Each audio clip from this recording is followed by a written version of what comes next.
আসসালামু আলাইকুম, কেমন আছেন আপনারা সবাই? আশা করি ভালো আছেন। আমি আল্লাহর রহমতে আমি আমার পরিবার সহ ভালো আছি। তো আজকে আমি বাগানে আসছি, কিছু শাক উঠাবো। এই যে যেমন আজকে উঠাচ্ছি, কিছু আলু শাক নিলাম। এখানে এই যে বেশ কিছু আলু শাক নিলাম। তারপরে নিলাম হচ্ছে এই আলু শাক নিলাম, যেগুলো ভর্তা করবো আজকে, আলু শাক আর লাউ শাক দিয়ে। আর নিলাম মিষ্টি কুমড়ার ফুল নিলাম। এই যে মিষ্টি কুমড়ার কিছু ফুল উঠালাম, আর হচ্ছে কিছু শিম উঠালাম, আর কিছু মিচুরি উঠালাম। এই মিচুরিটা আমরা খাই, আমাদের অঞ্চলে এটা খাই। আপনাদের কার অঞ্চলে খাই কিনা জানি না, তবে আমরা এটা খাই। এই যে এই মিচুরিগুলি খেতে কিন্তু অনেক মজা। এটা একটা দুইটা আলু দিয়ে যদি ভাজি করা হয়, খেতে কিন্তু অনেক ভালো লাগে এবং অনেক সুস্বাদু। এটাতে অনেক উপকার আছে।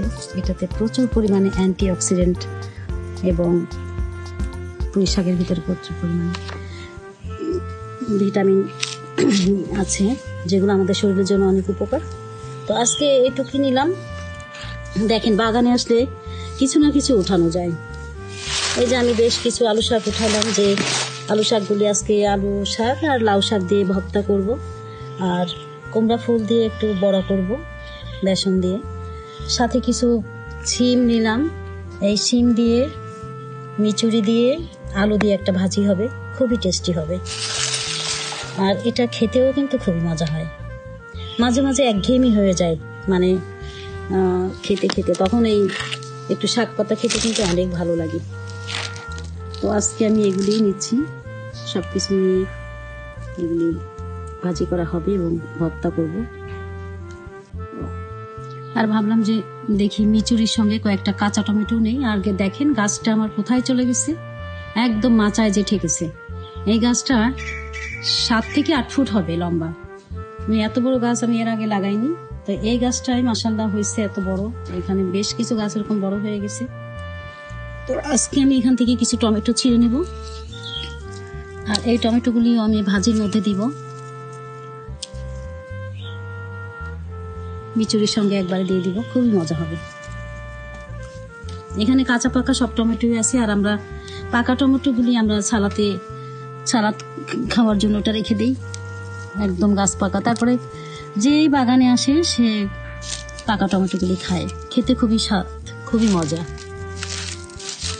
আর অর্গানিক জিনিস তো অনেকই স্বাদ, অনেক ভালো, খেতেও ভালো, শরীরের জন্যও ভালো, আর এটা উঠাতেও অনেক ভালো লাগে।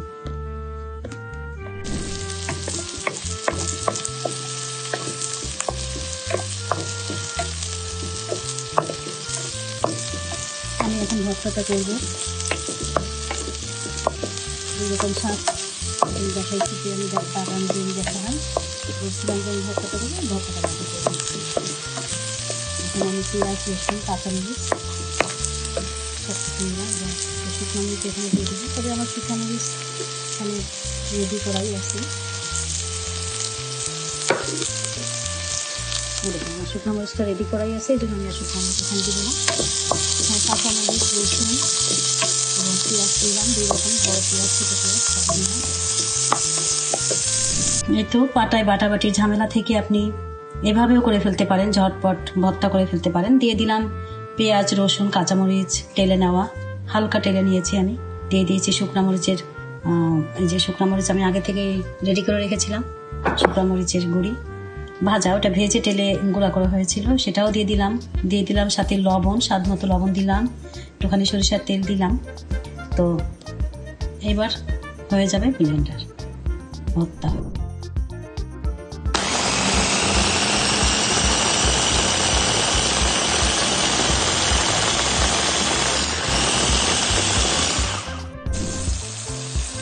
এই যে আমার মিচুরি রান্না হয়ে গেছে, দেখেন কত সুন্দর লাগতেছে, খেতেও অসাধারণ হয়েছে, খুবই টেস্টি হয়েছে। আপনারা একবার হলেও ট্রাই করে দেখবেন।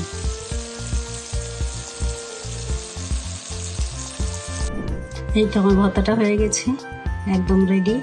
আমি ব্লেন্ডারে সুন্দর ভর্তা করে ফেলেছি, একদম ম্যাশ হয়েছে, খুব সুন্দর, কোনো পানি নাই এটাতে, দেখেন কোনো পানি এটাতে নাই, একদম শুকনা ভর্তাটা হয়েছে, খুবই সুন্দর, খুবই লোভনীয়। আর এই তো আমার পুঁই মিচুরি। তো দুটো রান্নাই আমার কমপ্লিট।